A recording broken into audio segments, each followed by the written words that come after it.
Lengua. Conversaciones con Jorge Velázquez.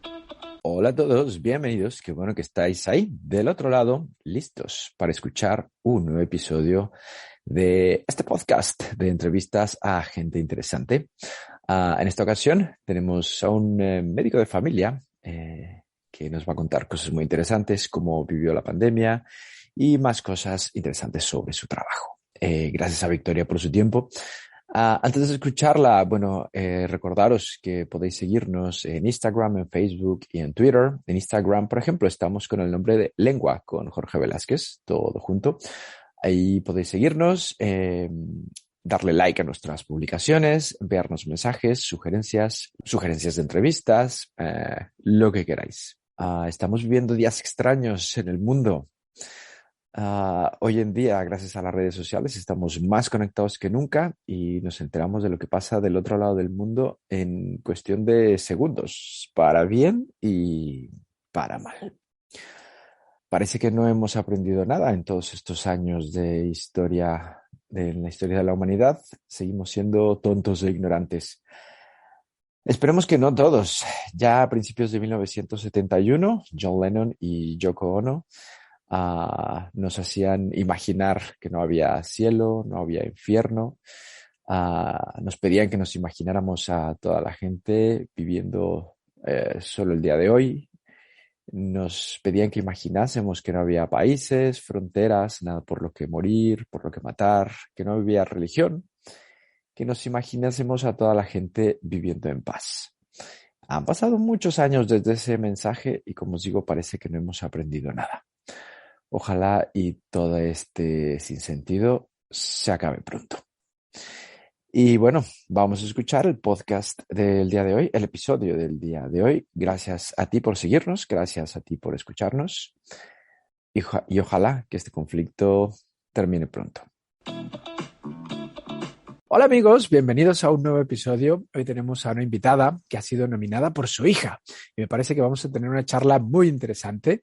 Tenemos a Victoria Alda, que es mejor conocida como Bibi. Hola Bibi, buenas noches. Hola, buenas noches. ¿Qué tal, Jorge?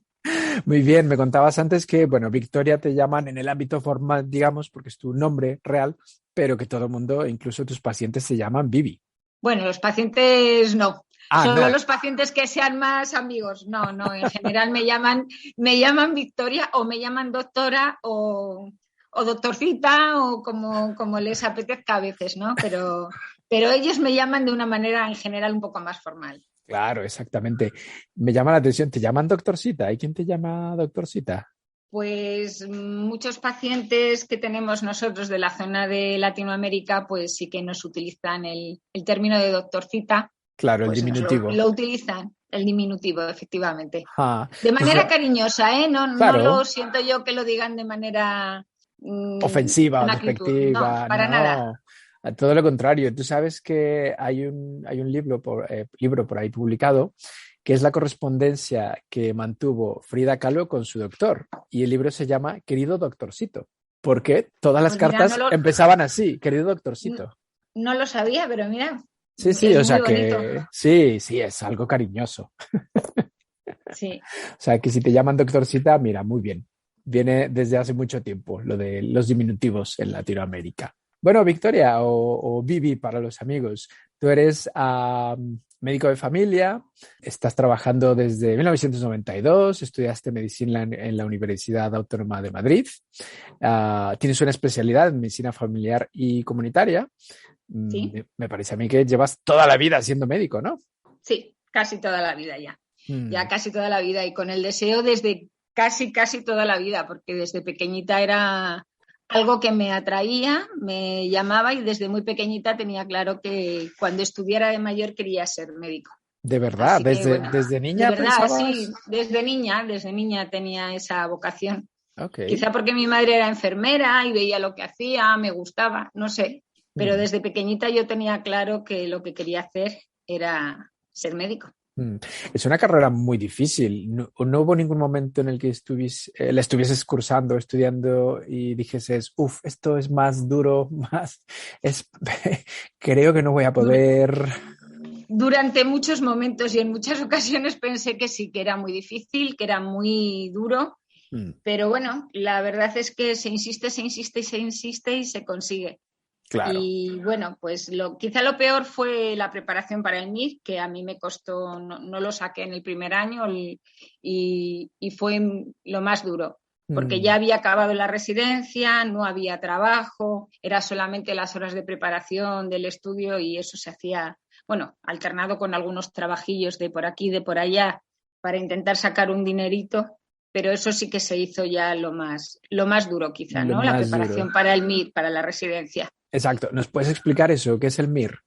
El MIR son los años que se hacen de especialidad haciendo, bueno, pues estudiando, preparándote y haciendo prácticas en un hospital en general o en los servicios que correspondan según la especialidad que tú hayas escogido, pues o los oftalmólogos o cirugías o medicina de familia. En mi momento, cuando yo hice la especialidad de medicina familiar y comunitaria, eran 3 años, entonces solo la especialidad, y 2 se hacían en el ámbito hospitalario, rotando por distintas especialidades, y luego el último año, el tercero, se hacía en un centro de salud, con un tutor de familia que te adjudicaban y que era el que te supervisaba. Y bueno, hacías durante ese tiempo algunas prácticas y sobre todo las urgencias y las guardias en el hospital. Eso sí. Y bueno, pues eso es el tiempo de la residencia que se está haciendo la especialidad. Y eso fue lo más duro para ti, ¿no? No, la residencia no, fue el entrar para poder hacer la residencia, porque en aquellos momentos para hacer la especialidad había muy poca oferta de plazas. Okay. Y bueno, pues la primera vez que yo me presenté al MIR, creo que nos presentamos 30.000 personas y había 1.000 y pico plazas. Madre mía. Entonces, bueno, era bastante complicado. La carrera fue dura, muy dura, porque era mucho estudio, eran muchas horas de estudio y también muchas horas de prácticas en el hospital. Pero bueno, todavía seguías ahí en la rueda, ¿no? Luego ya cuando ni siquiera ibas a clase, que solamente era la preparación en casa, pues era como más tedioso, más estudiar y mucho más monótono. Pero bueno, ya pasó. Y me imagino que en algún momento también lo disfrutaste, ¿no? Muchísimo. La verdad es que la residencia en sí, aunque hubo momentos difíciles y lo pasabas mal y había situaciones muy duras y muy complicadas, pero lo que era el conjunto de ver cómo ibas avanzando, la resolución que tú ibas tomando, cómo tú ibas dándote cuenta de que tenías más soltura o más facilidad para hacer determinadas cosas y para llegar a determinadas conclusiones, pues eso era satisfactorio. Y luego, la verdad es que el trato con los pacientes es muy gratificante en general. Hay momentos también duros, hay momentos de tensión, ¿no? De tensión, pero en general es muy bonito. Es un trabajo muy agradecido. Tengo un amigo que es médico y me cuenta precisamente eso, que muchos de sus pacientes le regalan, yo qué sé, las abuelas. Doctor, le he traído unos calcetines. Cosas así. Sí, ¿A ti también? Sí, sobre todo bufandas, sí. Pero bueno, ¿Bufandas? Bien, bufanditas, sí. Aquí las abuelas hacen muchas bufanditas. y bueno, te regalan bufandas, te regalan un montón de cosas, dibujos, muñequitas de estas de papel o muñequitas de manualidades y son pues cosas muy entrañables, la verdad. Claro, es como una muestra de afecto, ¿no? Y bombones, también nos regalan bombones, ¿eh? Los dulces, los bombones también nos Otro regalan. Regalo típico. Sí. Pero eso habla muy bien de tu trabajo, quiero decir, la gente está agradecida. Sí, en general yo creo que sí. Luego hay momentos duros y difíciles porque hay momentos también en que la tensión nos ocupa a todos y bueno, pues también nos llevamos a veces comentarios bastante desafortunados. Pero, ¿Ah, sí? ¿Y eso cómo lo llevas, cómo lo manejas? Eso se maneja mal. Claro. Se maneja mal porque cuando tú estás haciendo tu trabajo con cariño y con ganas y la mala educación predomina, pues no es fácil de llevar. Y menos si hay mucha presión de gente o mucho trabajo acumulado. Claro. O muchos momentos difíciles. Por ejemplo, ahora con la pandemia eso ha sido muy duro para casi todos los sanitarios y no solo los sanitarios, toda la gente que trabajamos en el ámbito de la sanidad, también celadores o compañeros de administración o la gente que está en seguridad. Sí, está siendo complicado. Fue complicado, sí. Ahora ya llegaremos al tema de la pandemia, que me interesa mucho tu opinión, tu punto de vista. Otra cosa que me contaba mi amigo, que me sorprendió, me dijo, si tú te fijas en una consulta médica, hay dos puertas. O sea, la puerta de entrada por donde entra el paciente y todas las consultas están comunicadas. Hay una puerta para, digamos, la consulta de la derecha y otra puerta para la consulta de la izquierda. Me dijo, eso es por si el paciente se pone agresivo o violento, pues tengas por dónde salir. Le decía, pero ¿de verdad llega un momento en que un paciente se puede poner tan agresivo que te puede agredir? A ti espero que no te haya pasado. Sí, eso ha pasado y por desgracia pasa con cierta frecuencia. No todos los días. O sea, el llegar a las manos es más complicado, pero la agresión verbal es bastante frecuente. Y la atemorización o el insulto o la amenaza soterrada, sí, eso sí que pasa con cierta frecuencia. Las manos, en algunas ocasiones, también ha ocurrido. Y ocurre, vamos. Y es muy triste. ¿Y qué lleva a la gente a ponerse tan agresiva con los médicos? Quiero decir, porque en principio yo pienso en un médico y digo, bueno, es alguien que me va a ayudar, que me va a ofrecer una alternativa para mi problema, para mi enfermedad. ¿Por qué voy a agredirlo? Pues porque la gente a veces va con la exigencia de lo que quiere, va con una expectativa muy hecha de lo que él cree o quiere o piensa que tú tienes que ofrecerle. Y si eso no es lo que tú consideras que tienes que ofrecerle en ese momento, pues hay veces que lo toman a bien y otras veces que no lo toman tan bien. Y muchas veces es por eso. También es muy frecuente, por lo menos en familia, que nos ocurra con el tema de las bajas. El tema de las bajas es un tema complicado de gestionar, porque hay muchas veces que el enfermo o los empresarios consideran que tiene que estar en una situación, pero igual médicamente esa situación no es la más recomendable, ni es la que corresponde en ese momento. Entonces eso siempre genera disconfort. Tensión, ¿no? Sí, bastante tensión a veces. ¿Tú no has vivido ninguna situación muy, muy peliaguda, o sí? Sí, yo he vivido algunas, pero prefiero no recordarlo. Prefiero recordar todo lo que es la parte bonita de mi trabajo. Mejor, mucho mejor. Mejor, sí. Sí, quedémonos con lo bueno, con lo positivo. Hace algunos años, alguien me contaba, no sé, quiero escuchar tu punto de vista, que había subido muchísimo el número de estudiantes que querían acceder a la universidad a estudiar medicina. Y según lo que me contaron, una de las razones es gracias a la televisión, gracias a series como Anatomía de Grey y Médicos de no sé dónde y el Doctor House y todas estas series que ponen el foco, la atención de alguna manera en la carrera del médico. ¿Tú crees que es cierto? ¿Tú crees que es positivo? Yo creo que sí que aumenta la gente que a veces ha solicitado el ingreso en medicina. Y positivo me parece. Pensando que nos siguen faltando médicos, por lo menos médicos de familia, que nos hacen tanta falta, pues no me parece nada malo que ocurra. Lo único es que es verdad que yo creo que habría que orientar más las expectativas, porque la realidad no es tanto como viene ni nos la hacen ver en las series de televisión. Claro. Pero sí que es verdad que cuando ha habido programas dirigidos, pues ha aumentado la frecuencia o el número de estudiantes. Sí, sí. ¿Por qué crees que hacen falta médicos de familia? Porque somos pocos y porque los que se están formando, por lo menos aquí en Madrid, los que se están formando se nos están yendo. España tiene un nivel de formación médica muy buena, muy buena. Vienen gente de otros países a formarse aquí porque la calidad de la educación médica es buena, pero luego las prestaciones que se están dando a los profesionales que salen no son las esperadas ni son las que corresponden con otros países de la Unión Europea, por ejemplo.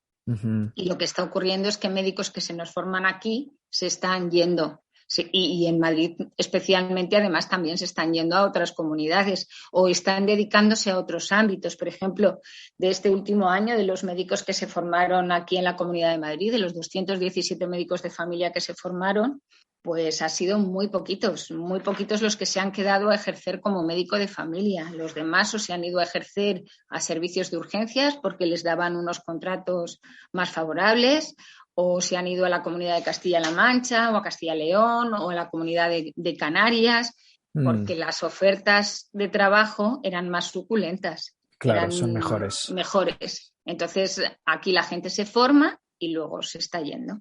Porque todos tenemos que buscarnos nuestro futuro, sí, a fin de cuentas, y es completamente lícito que la gente busque lo que sea más oportuno para ellos. Lo que me sorprende es que haya mejores condiciones para una profesión tan importante en la sociedad en Canarias o en Castilla-La Mancha, porque Madrid es la capital de este país y es una de las ciudades más grandes. Claro, pero las ofertas de trabajo son mucho, mucho peores. Los contratos que se ofrecen son cortos, son rotatorios.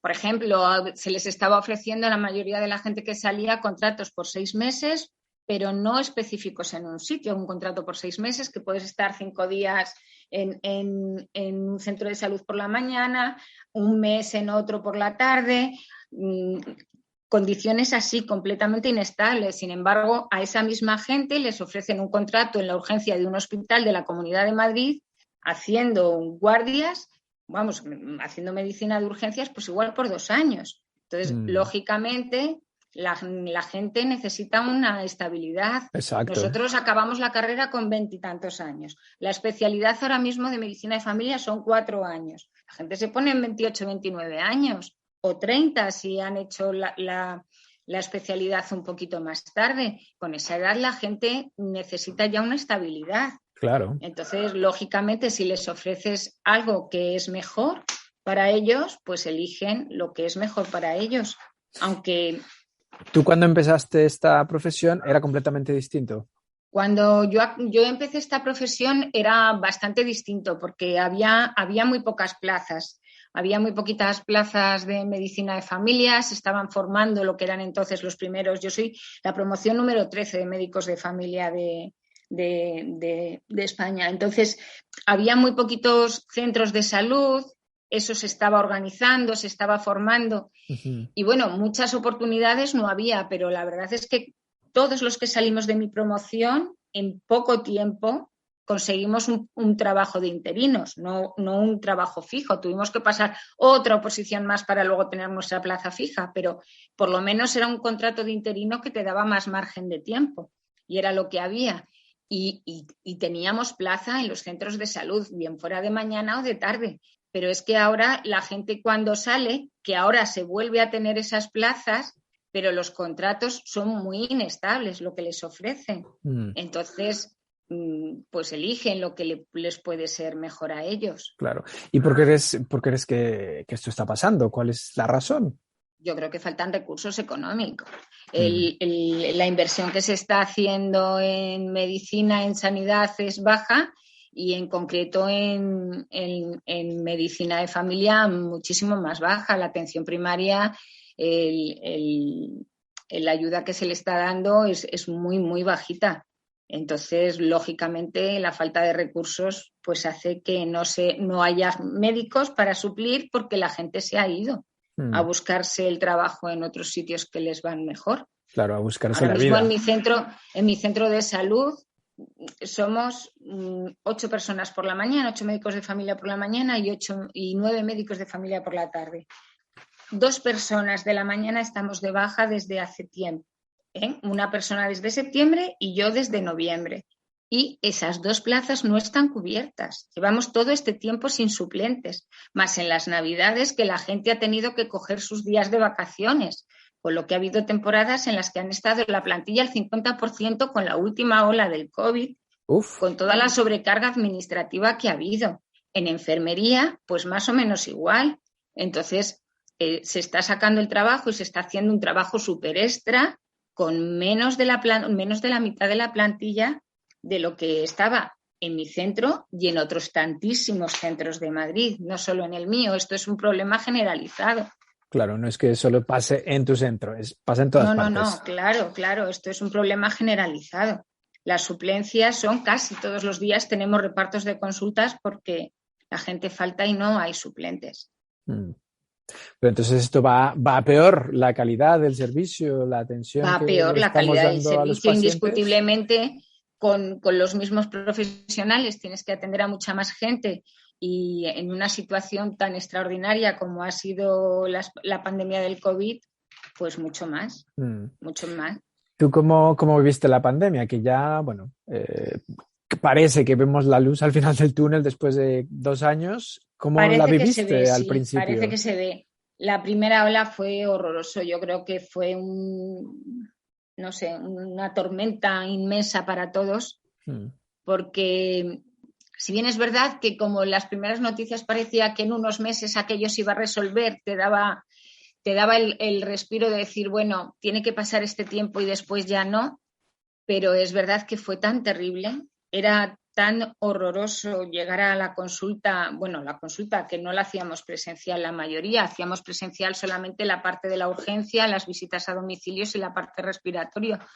Pero fue muy agotador porque en todas esas llamadas que hacías, la información más habitual, que era la más terrible, es que o ha fallecido mi hermano, o ha fallecido mi padre, o mi hija está mal.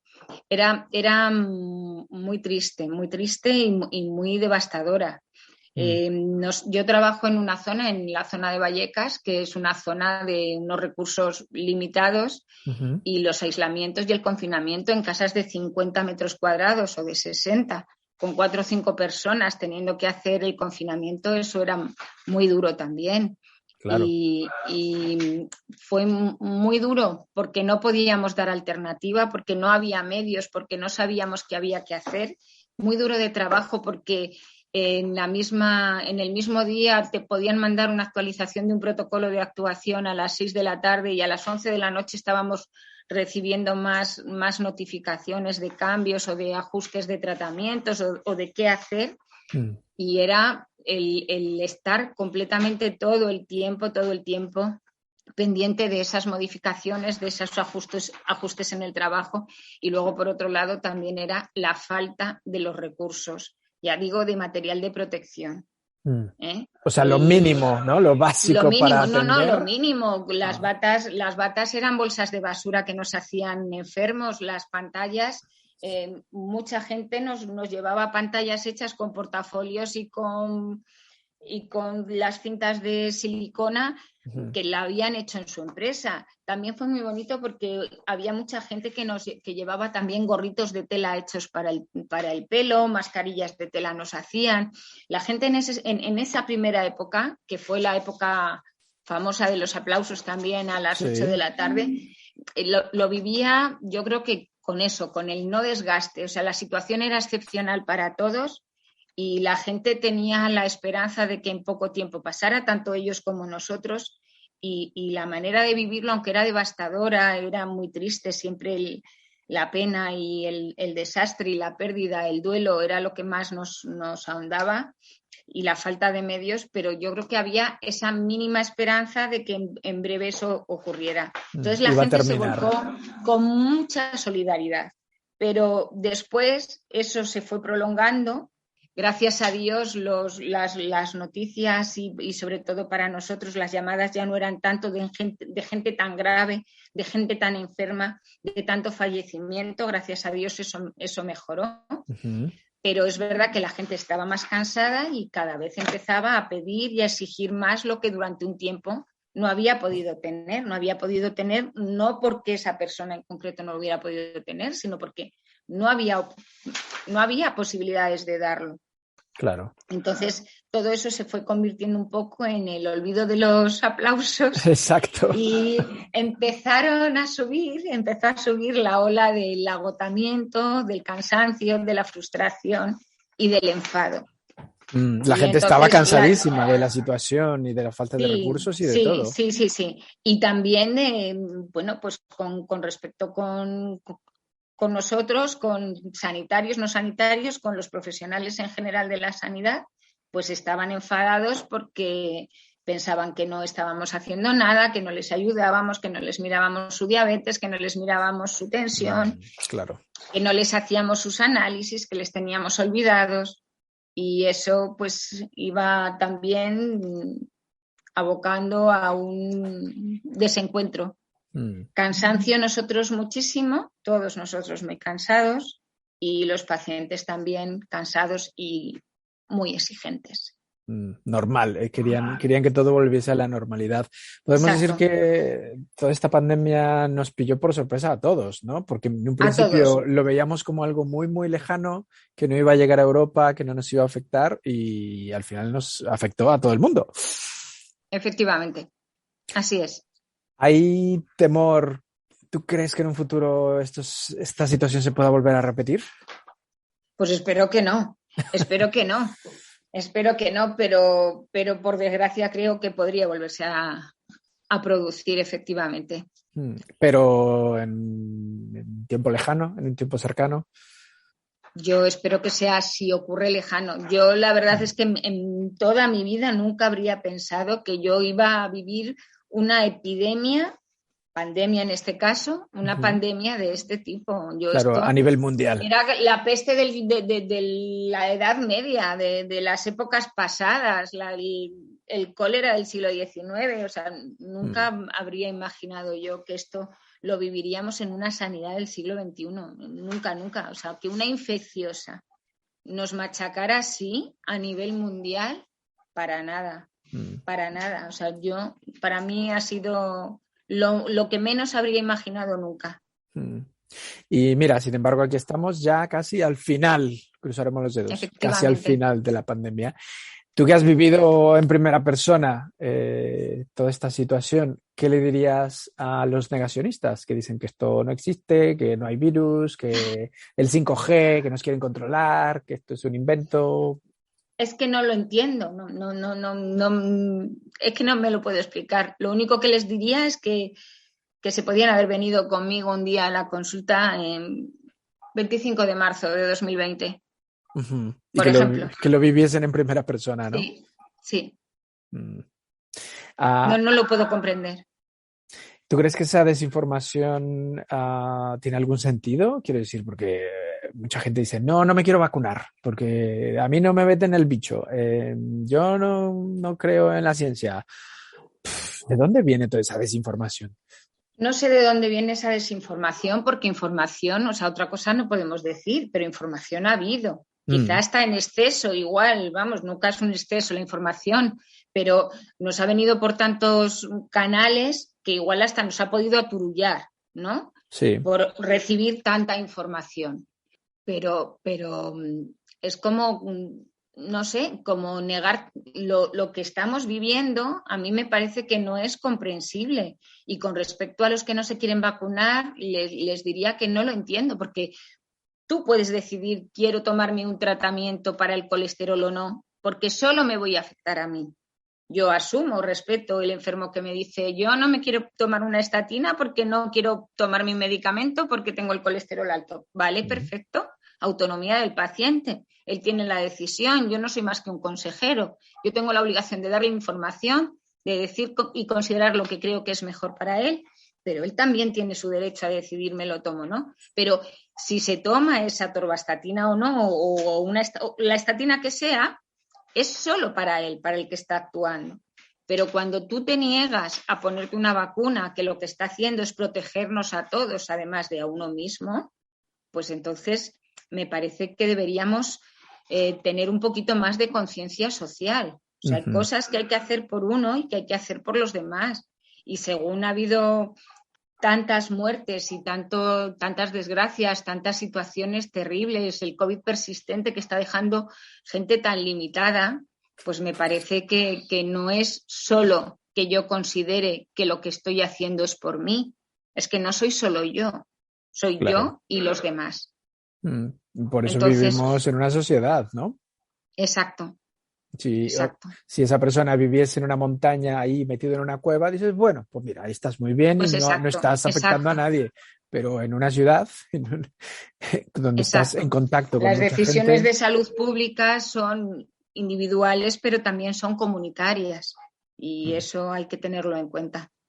Hombre, sobre todo con un tema tan delicado como las vacunas, ¿no? Porque hay muchas enfermedades que afortunadamente se han logrado erradicar gracias a la vacunación. Sí, mundial. La viruela se erradicó por la vacunación. Exactamente.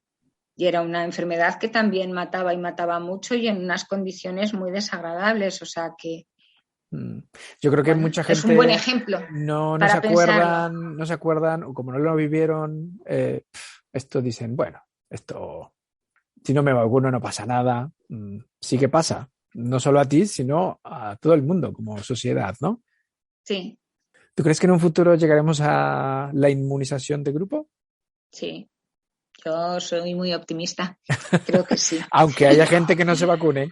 Aunque haya gente que no se vacune, siempre hay un margen que, bueno, aunque no se llega al 100%, si se consiguen buenas cuotas de cobertura, que no sabemos en cada enfermedad cuánto tiene que ser, ¿no? Antes pensábamos que con el COVID iba a ser menos de la que parece que nos está pidiendo, porque hay todavía muchas mutaciones, pero bueno, yo confío que sí. Confío que tendremos una cobertura suficiente para tenerlo controladito. Yo no puedo hablar ahora mismo de manera científica porque esto no es científico, esto es mi opinión solo, pero yo creo que esto acabará convirtiéndose en una especie de enfermedad vírica cíclica que periódicamente mutará, que habrá que hacer variaciones en esas vacunas y ponerlas de manera periódica, pero creo que podremos controlarla. Ok, afortunadamente. Controlarla, pero a lo mejor no erradicarla del todo. Exacto. Yo creo que va a convivir con nosotros mucho tiempo. Por eso creo que quizá lo más importante sería que también nosotros asumiéramos que la normalidad que vamos a tener ahora no va a ser ya la que teníamos, por mucho que nos gustara, que hay cosas que tendríamos que adaptar en nuestra forma de vivir. Por ejemplo, las mascarillas. Pues yo creo que las mascarillas en interiores todavía nos aguantarán un tiempo, no sé cuánto o no cuánto, según vaya variando el coronavirus, pero creo que tendrán que seguir manteniéndose un tiempo. Creo que habrá que mantener la distancia social un tiempo. Creo que tendríamos que aprender de esas cosas y mantener unas normas sociales un poco diferentes a las que teníamos antes, por mucho que nos pese, para también seguir controlando esta enfermedad. Exacto. Hablando de vacunas, seguro que tú has escuchado por ahí el bulo de que las vacunas producen o han producido o llegaron a producir autismo. Pues sí, se ha oído eso, se ha oído que dan tal aquí, tal allá, un montón de cosas, pero es que eso ni yo ni ninguno de nosotros estamos capacitados para decir que sea o que no sea. Esos son los ensayos clínicos y los estudios que se hagan los que demostrarán realmente cuáles de esos efectos se pueden achacar o no a las vacunas o no. Y entonces habrá que esperar a tener todos esos estudios. Lo que está claro es que ahora mismo hay mucha gente vacunada y lo que se ha visto es que efectos serios, las que los tuvieron, se controlaron, se pudieron acotar y que no está habiendo más problemas que con otras vacunas que están establecidas en calendario y se ponen de manera continuada. Entonces, yo creo que tenemos que tener confianza también en que los científicos nos digan qué tenemos que utilizar y qué no, cuándo y de qué manera. Exacto, tenemos que confiar un poquito en la ciencia.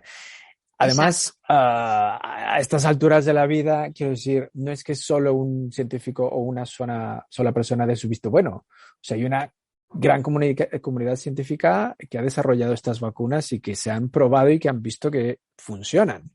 Exacto. Exacto. Y además, en bastante poco tiempo, aunque se nos haya hecho muy largo. Efectivamente, en tiempo récord. En fin, bueno, vamos a olvidarnos del coronavirus, vamos a hablar de cosas más agradables. ¿Quieres mejorar tu español? ¿Tienes un buen nivel pero no acabas de arrancar? No te preocupes, tenemos la solución. Mejora tu español aquí, con nosotros. Mándanos un mail a mejoratuespanol, con n, aquí, @gmail.com. Mejora tu español aquí, @gmail.com. Ofrecemos cursos en línea para que mejores tu español con nosotros. No te olvides de mandarnos un mail, tenemos paquetes súper interesantes para que aprendas español aquí con nosotros. Si no hubieses sido médico, ¿a qué otra profesión te hubieses dedicado? Porque me dijiste que lo tuyo es vocacional, pero sí. No sé, ¿hay por ahí alguna otra cosa que digas? Mira.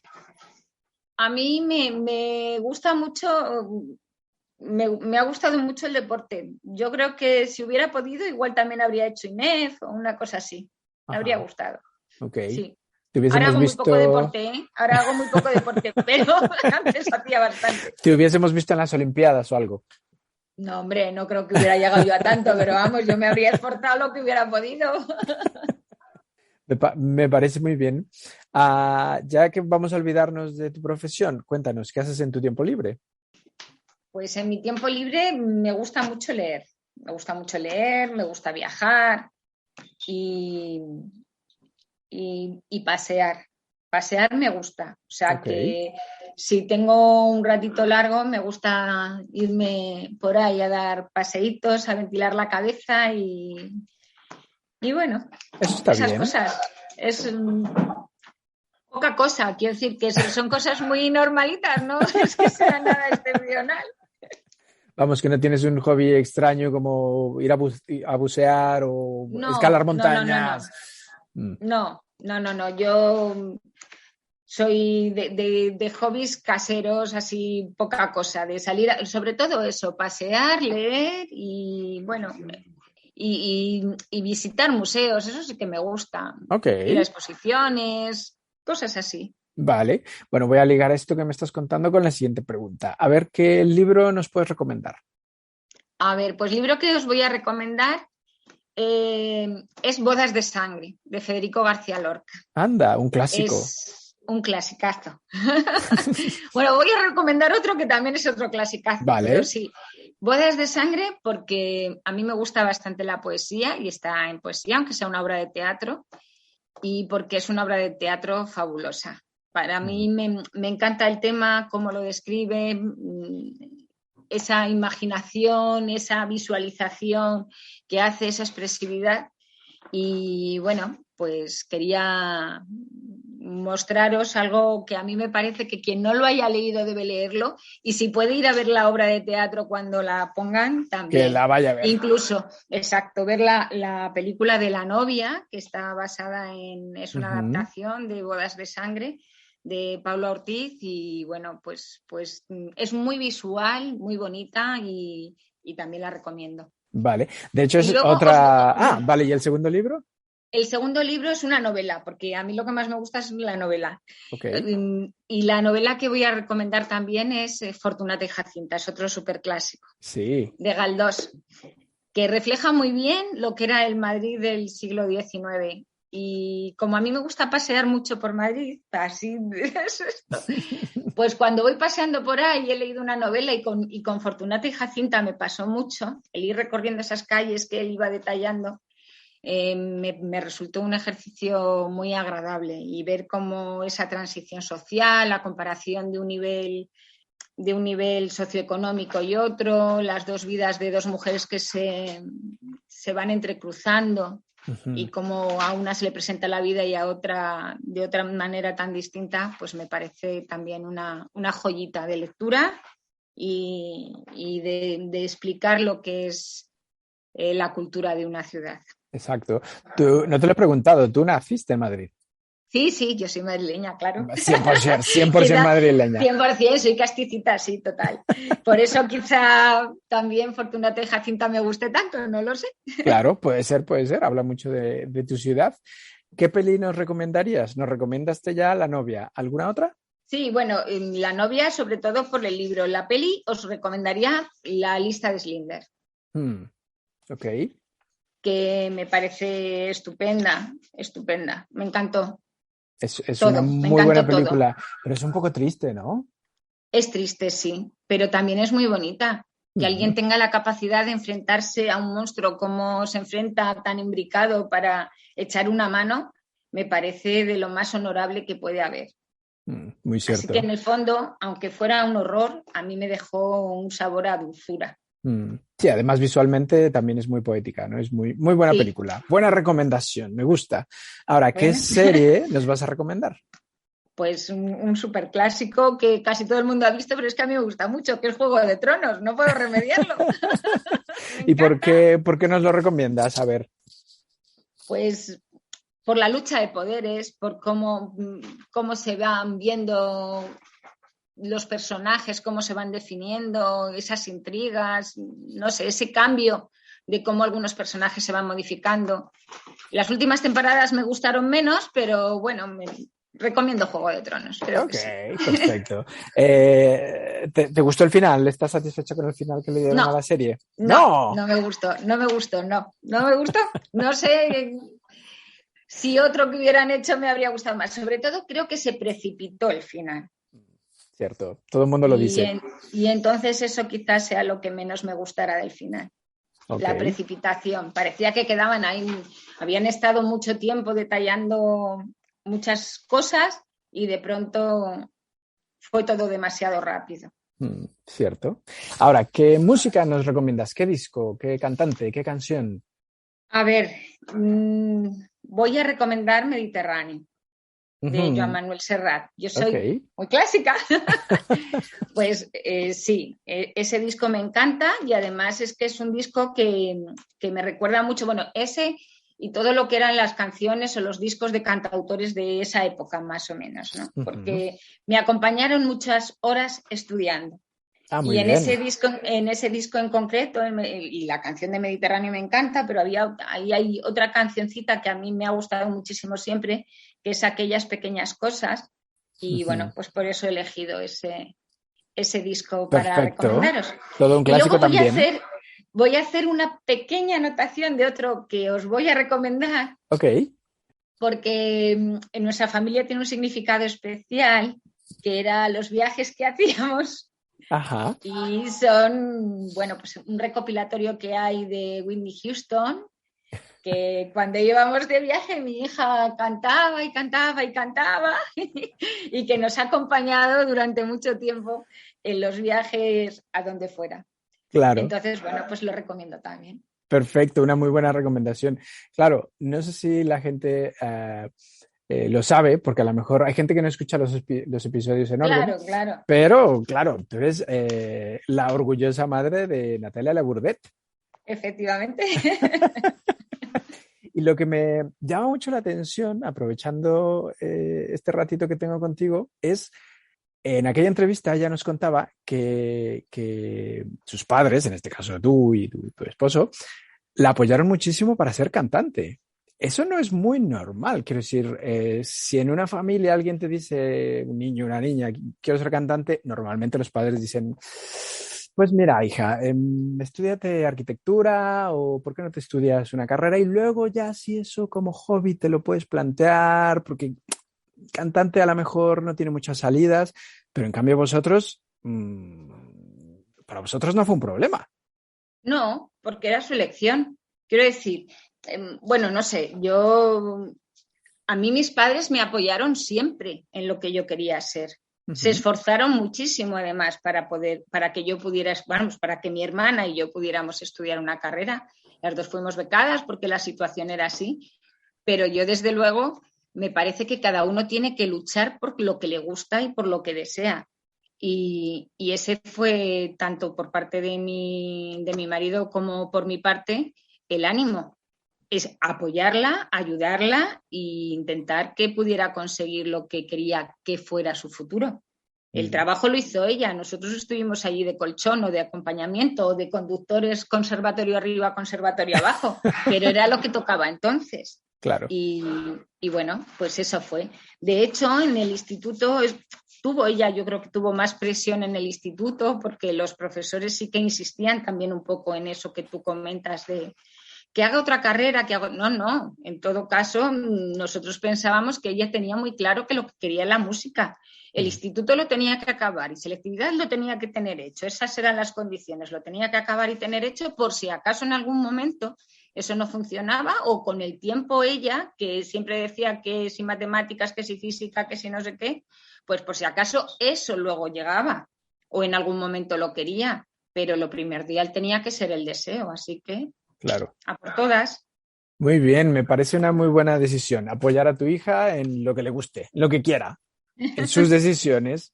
Bueno, ya que estamos con Natalia, ¿quieres mandarle algún mensaje? Ella fue la que te nominó para esta entrevista. No, bueno, mandarle el mensaje que le vaya muy bien, que siga trabajando así y que ha sido un gusto tenerla como hija. y seguir teniéndola durante mucho tiempo, vamos. Ay, eso es muy bonito. Me azoro, me pongo muy nerviosa yo con estas cosas. Me imagino que ya la fuiste a visitar a Berlín, ¿no? Sí, a Berlín bueno, ahora echamos de menos ir a Berlín. Antes, cuando estaba estudiando, casi todos los años íbamos una vez a verla. Y ahora con la pandemia, pues no hemos ido desde que ha venido la pandemia, así que nos estamos echando un poquito una visitita a Berlín. En cuanto podamos, iremos pues sí, para allá a verla. Ya toca. Bueno, no te he contado una cosa, Victoria. Cuando publiquemos la entrevista, la producción del podcast te va a hacer llegar a tu casa 1 millón de euros. ¿Qué vas a hacer con él? ¡Uy! 1 millón de euros. Pues con el 1 millón de euros intentaremos hacernos algún viajecito y intentaremos hacer alguna ayuda, ¿no? Daremos alguna ONG o así, un poco de ayuda, un poco grande. Algún comedor social que necesite, alguna organización de ayuda en sitios donde las situaciones sean complicadas, campos de refugiados. Me parece muy bien repartido. No sé. Muy bien. Así será. Genial. Un pequeño caprichín y lo demás intentaríamos que fuera para compartir. Me parece genial. Bueno, Victoria, antes de decir adiós, te toca nominar a 3 personas que podamos entrevistar en este podcast. ¿A quién nominarías? ¿Quién crees que podría ser interesante para charlar con nosotros? Voy a nominar primero a... Bueno, el orden da igual, ¿eh? O sea, sí. Te voy a dar los nombres, pero no es que sea el primero, el segundo y el tercero. Esto no tiene puestos. Ok. Pues a Marcos de la Matalda, que es mi sobrino. ¿Y por qué? Y a Marcos lo voy a nominar porque es un joven deportista que ha sido deportista desde que era muy chiquitito. Él es entrenador personal y es también jugador de fútbol americano. ¡Wow! Y ha peleado desde chiquitín por ser deportista. Ha ido pasando por varios deportes, ahora es jugador de fútbol americano. Y bueno, pues a mí me parece que tiene muchas cosas que contar y me parece que los deportes pequeños o más desconocidos en este país, pues igual deberían tener un poquito más de conocimiento o de promoción. Genial, muy bien. Y bueno, pues si os parece interesante, pues habláis con él y él os cuenta lo que es ese mundo. Vale. Luego voy a mencionar a Ernesto Galindo, que es un amigo nuestro, que fue profesor de instituto y que ahora es el vicepresidente de la asociación, espera, te voy a decir el nombre exacto, Asociación de la Fundación Ángel Rivier, que esto es una fundación que ayuda a gente con síndrome de Asperger y autismo de grado funcional alto. Y bueno, pues también me parece que está haciendo una labor muy interesante y me gustaría que la gente pudiera conocerla. Perfecto, sí, conocer su labor, muy bien. ¿Y la tercera persona? Y la otra persona es Jesús Díez Bernardino, que es un amigo, que es periodista y que también es escritor. Y como yo de profesión no me habría gustado ser escritora, pero sí me ha picado siempre esa curiosidad y me habría gustado tener un poquito de gracia y poder escribir con un poquito de gusto y saber contar historias, pues quiero que también conozcáis su labor. Él me regaló un libro suyo hace poquito, me gustó y me he acordado de él. Vale, genial, perfecto. Pero mira, nunca digas nunca, a lo mejor ya jubilada, retirada, dices, ¿qué hago con tanto tiempo libre? Igual te pones a escribir y publicas un libro, uno nunca sabe. Bueno, ya veremos, igual todo puede llegar. Claro, por supuesto. Bueno, muchísimas gracias por los nominados. Ya me pasarás sus contactos y nos pondremos en contacto con ellos. Victoria, ¿algo más antes de decir adiós? Bueno, no, darte las gracias por este ratito de conversación, como tú dices, y nada, que encantada de conocerte, que ha sido un gustazo. Lo mismo digo, y no, gracias a ti por aceptar la invitación. He de decir que Victoria estaba un poco nerviosa. Entrevistarme a mí, mucho, pero mucho. ¿Por qué? No, ya ves, ha sido muy facilito. Es una charla entre amigos y ya está. Pues lo mismo digo, muchas gracias y un gusto, encantado en conocerte y enhorabuena por todo ese trabajo, por toda esa carrera como médico, por tener una hija tan talentosa, por ayudar a la gente y bueno, genial, ha sido un placer tenerte aquí en nuestro podcast.